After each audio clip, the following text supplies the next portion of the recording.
I just want to take you through the basics of project management. So we'll get started with the basics of project management and then gradually move into a bit of a deep dive into some of the areas I have already told you about. It includes key concepts, trends, and emerging practices, tailoring what needs to be done to adapt a process, considerations for project environments, etc. Each knowledge area contains these 4 sections. So the way this course is designed is exactly based on the PMBOK guide structure.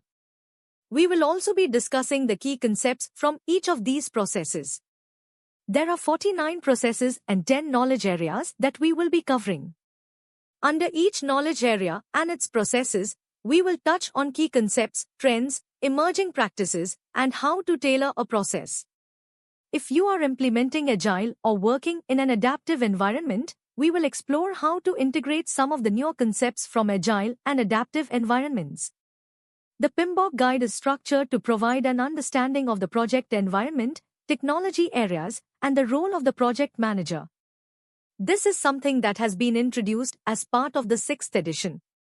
Previously, it was embedded within different knowledge areas, but now the role of the project manager is covered explicitly as a separate structure in the PMBOK guide.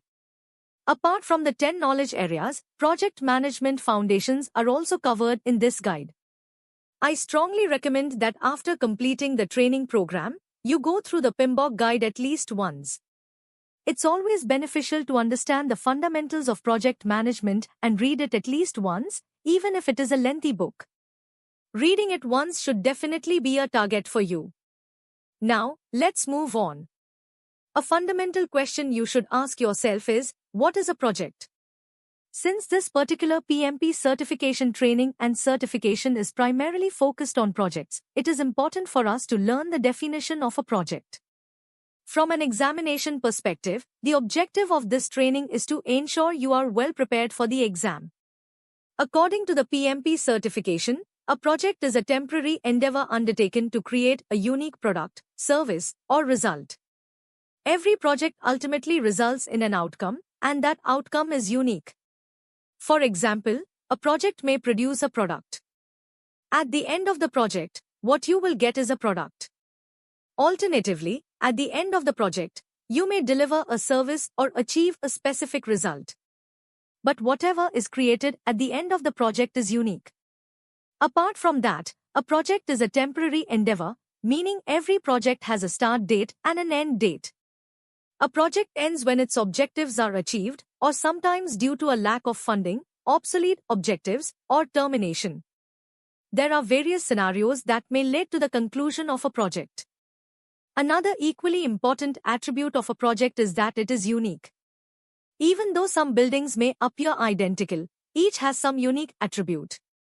So, putting everything together, projects are unique, temporary, and undertaken to create a unique product, service, or result. For example, consider an IT project.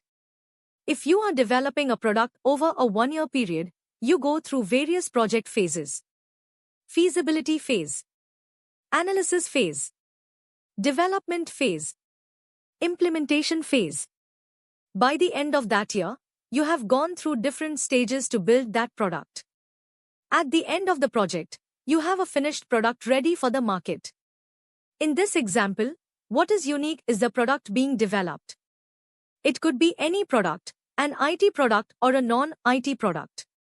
The project has a defined start date and an end date, with 1 year in between. And within that 1 year, we are doing all the project phases activities, and it's a unique product that you're producing at the end of the day as well, right? Which you can take to the market. So, of course, as we go ahead, we will take multiple examples of the project as well. But from a definition point of view, we need to just remember some of these keywords.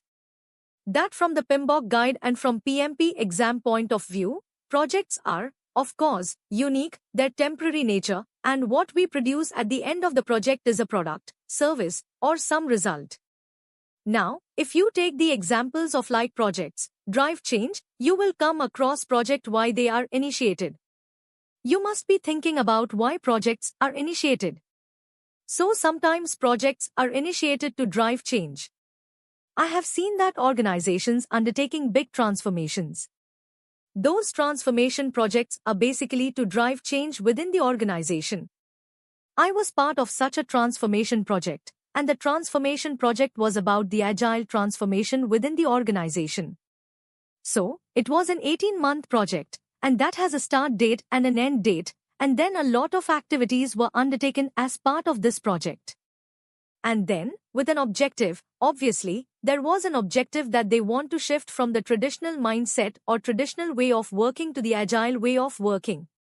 So that is completely a project to drive change at the organizational level. Now, a project could also be undertaken to enable business value creation. No value could be tangible or intangible, that's fine. But what is the value, and how is value going to be generated in the business? It could be by launching a new product altogether or a new line of business, whatever that line of business that you would like to enter into, and you are undertaking a project basically to enter into that new line of business. And that's going to add value, and you can measure it. How can you measure that value? Obviously, value could be measured in the form of the benefits that you're going to realize once the project or that product is in the market. So sometimes, that value could be intangible by launching the product, service, or result. You will be able to achieve customer satisfaction sometimes. Not everything is measured in the form of value. Right? So, customer satisfaction can be measured in the form of value, but definitely, when you achieve customer satisfaction, you can generate more business out of the satisfied customers, and you can even do the cross-selling of the product.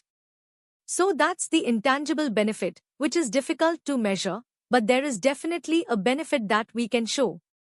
So sometimes projects are undertaken just so that we achieve those intangible benefits. There are also projects which are initiated sometimes to meet the regulatory requirements. I have worked on many regulatory projects. Now, some of the projects were initiated so that we can fulfill the regulatory requirements of the customers. So for example, there are certain, like if you work in a banking industry, there are certain reports which need to be furnished, which need to be submitted to the regulators. Now, an IT project is initiated so that those reports are produced out of the data, which is gathered from all the IT systems across banks, IT organizations. It's a captive organization typically, and you get data from multiple Apple IT systems, and then that data is ultimately used to prepare various reports which are then submitted to the regulators. So that means you initiate a project so that you can fulfill the regulatory requirement or legal or social requirements to satisfy customer requests or needs. As I said, sometimes we initiate a project under periphery requests that we received from the customer. So sometimes a product is already there, and now you are getting the change requests just so that we can make enhancements to the products that we are using. We also initiate the project so that we implement or change business. Or sometimes technology. Technology is another change that I have seen. Suppose if you want to go for the evergreening project, that's where you actually demise the old infrastructure and upgrade to the new infrastructure. This is purely because of the technological advancements that have happened in the market. I've seen that companies are investing a lot of money in changing their technology stack, especially with DevOps coming in. Every company wants to make themselves DevOps ready so they can establish the continuous integration, continuous delivery pipeline, build pipeline, and deploy more frequently to customers. This way, they can capitalize on the deployments, or they could also be created out of, let's say, you want to improve a product or release some fixes, etc. So even those could also be the reason why the project gets initiated. Projects, as you can see here, could get initiated due to various reasons. Some of the examples we can take here are specific to these categories that are listed down. The first could be developing a new product, service, or result. Let's say you are working in the automobile industry, and there is a strategic vision that the owner of the company has to manufacture a car that is priced as the cheapest car. That's the strategic vision that the owner of the company has, and with that vision, you then start working on a product. This means you undertake a project that will produce a product to fulfill that vision. The vision is to manufacture a car, the cheapest car in the market. To manufacture that cheapest car in the market, you will undertake a project, and that project may run for 3 years, 2 years, or even 4 years depending upon the complexity of the project, etc. But ultimately, what you get at the end of that project is the product, which is the cheapest, right? You may succeed or fail in the project, but ultimately the outcome of the project is some product or service. If you are launching a customer care service, let's say you are in a call center business and you are providing services to your customers. There are various such services that you could introduce and just launch those services. You could undertake various projects, or there could be some result immediately that we may get as a result of the project that you have undertaken. It could be affecting a change in structure, process, staffing, or style of an organization. I've seen sometimes that projects are undertaken so that the structure of the organization may undergo a change, or for that matter, process improvement. You must have seen a lot of process improvement projects. I gave you the example of Lean Six Sigma projects that are undertaken so that we can make the process lean and enhance productivity. I've also seen that projects are undertaken to reduce the cost associated with staff. Maybe you undertake a project where the solution is to implement robotic process automation, RPA, and through RPA, you are cutting down the staff cost. So that's another example of a project. Projects are also undertaken for developing or acquiring a new or modified information system. You may be procuring new hardware or software. Sometimes these are infrastructure projects undertaken just to replace the old hardware, which is no longer supported by the OEMs, original equipment manufacturers, of those hardware or software. A lot of evergreening, as I said, happens. Sometimes, if the software is not supported, you would like to either upgrade it or change the solution. One of the biggest reasons for this could be security issues. You want to protect yourself from the security threats that we see these days. A research effort is conducted, and what we get at the end of that research effort is some outcome construction. I think this is pretty straightforward. You are constructing a bridge, or maybe you're setting up an industry, or it could be a big turkey project that you're undertaking. Or for that matter, if you are changing any business process, there are lots of these examples that you would see here. I hope with this set of examples now, it must be very clear to you that a project is temporary, with a start date and end date, and what we get is a unique product, result, or some service at the end of a project. So what is the importance of project management ultimately? Why are we doing all the efforts that we have been talking about? Why are we putting in so much effort? Project management is all about applying the knowledge, skills, tools, and techniques. But in order to apply these knowledge, skills, tools, and techniques, first of all, we need to know which are those knowledge areas. What is that knowledge? What are those tools and techniques? If you don't know, how would you apply them? And that's what exactly we train people on. This training talks about knowledge, skills, tools, and techniques. Of course, you acquire skills as you go on applying the knowledge, but for that, you need to know what kind of skill set is required. It is also required because there is cutthroat competition in the market. So, if you want to prove yourself, you must differentiate yourself, showing that you are sharp and at the same time possess those skills that are required to be effective. This ensures that you can effectively manage the project and not become the poor project manager. So how would you distinguish yourself? There are certain things you need to know that are required to effectively manage a project. A well-managed project helps individuals, groups, or organizations, both public and private, in meeting their objectives. One is, of course, meeting the business objectives. What are the business objectives that you have visualized? For that, you have actually planned, and those objectives will be achieved. For example, if manufacturing the cheapest car is the strategic vision with which you have started the project, you will achieve that business objective by the end of the project. Another aspect is satisfying stakeholder expectations. You deal with numerous stakeholders on the project, depending on its complexity. How would you satisfy the needs of stakeholders, meet their expectations, and address the changes they are requesting? You would be able to do this effectively if you have the right skills and knowledge. As a result, the overall chances of success will increase. Most importantly, managing the constraints of the project effectively is crucial. You'll be able to manage project constraints if you have the necessary skills and knowledge. Risk management is another key area. How do you manage risks? You will be able to learn to manage risks through various tools and techniques covered in this training. Delivering the product on time is key to successful project management. As we always say, a project has constraints.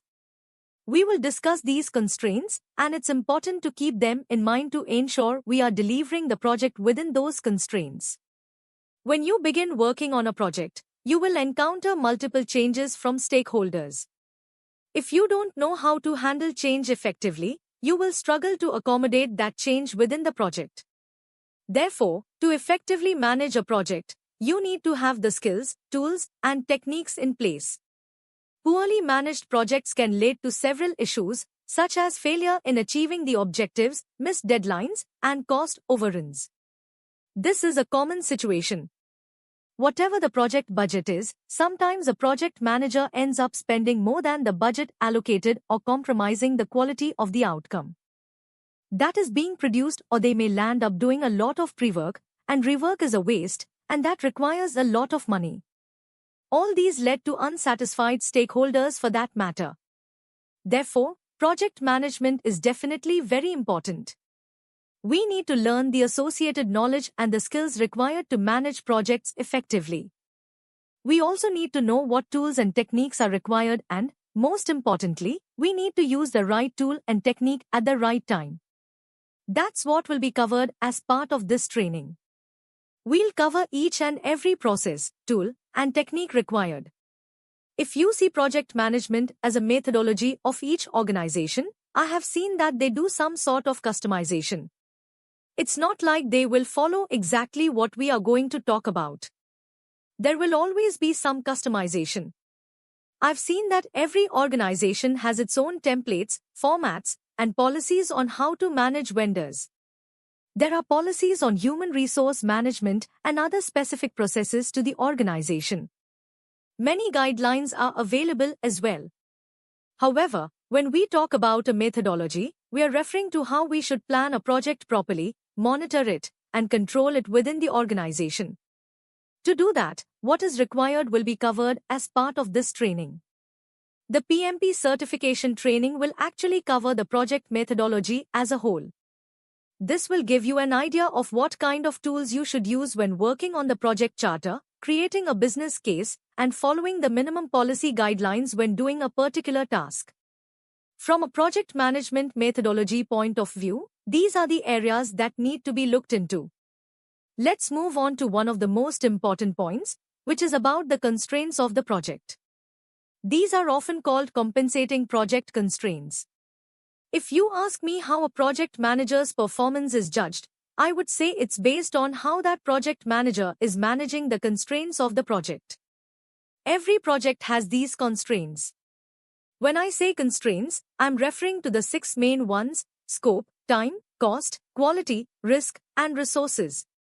These are constraints because if you change one, at least one other will be affected. For example, if you increase the scope of the project, the cost might go up. If you don't increase the cost and just increase the scope, the risk might go up, and quality could go down. Similarly, if you reduce the time and want something to be deployed or finished earlier, we would need to increase the number of resources. If resources aren't increased, either the scope will not be completed or the expected quality will not be achieved. Effective project managers know how to deal with these constraints. Most importantly, if there is a change to any of these constraints, it's important to update the relevant documents that were created, such as the scope management plan, risk management plan, or resource management plan. These constraints are very important to manage. And this constraint is to be managed from the point of view of the stakeholders. They should also be satisfied because if the scope is not fulfilled, your stakeholders might not be satisfied. So, how can you deal with the scenario wherein you are behind schedule? That means either you have to reduce the scope or you have to delay your project by maybe a couple of weeks. If you are in such a situation, then how would you handle it? And that's where the project manager's skills and knowledge come into play. So how can you go back to the stakeholders and understand what is more important? Is delivering the scope as it is more important, or is it the schedule? For example, when I was working on a regulatory project, from the regulator's point of view, the most important thing was delivering it within the time frame because that timing was crucial. Otherwise, your company might be fined, and you would have to pay regulatory penalties. From the scope point of view, we had to go back and reprioritize the scope items. There were certain scope items that were just good to have, so we had to drop them. Whatever remaining scope items we had, we then took them ahead within the available schedule. So what's important here is to understand how you can make use of these constraints to the best of your knowledge and go back to negotiate with the stakeholders.